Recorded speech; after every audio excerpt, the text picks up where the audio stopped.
Uydagilarim meni 3 kunga qishloqqa buvimnikiga tashlab ketishdi. 3 kun nimalar qilganimni aytib bering. Birinchi qilgan ishim Ujis kinolardagi podvolga tushib, kompot, ikra olib chiqdim. Podvol mevazorga o'xshaydi. Ikra bilan kompot oshqozonga eksport qilindi. Buvim ham yildan yilga qarab qo'rqinchli bo'lib ketyaptilar. Keyin internet qidirib o'tirsam, buvim o'sha eski albomimni olib tanimaydigan odamlarimni tanishtirishni boshladilar. Keyin suv tashidim. Yo'lda ikki tushta xotinga meni kelin qilib uzatib yubordilar ham. Voy, qaranglar, qora saqich topib oldim. Buni mazasini bilgan biladi-de. Podvoldan paketam topib oldim.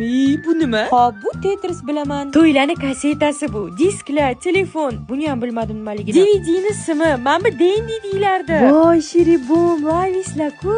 Mana bu temir yomon otardiga, lekin ikkinchi kun mehmonligim tugadi. Bilib qo'y, dunyoda ish tugashi mumkin, lekin buvingnikida ish tugamaydi.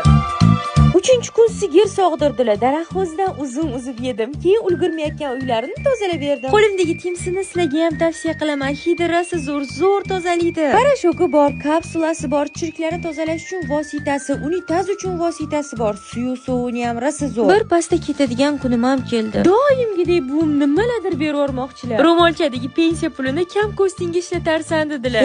Soddagina buvim-a. Ular uchun 20 ming so'mga hozir ham ko'p narsa beradi-de. Menimcha buvimnikida o'tgan kunlarim eng zo'r davrlarim bo'lsa kerak.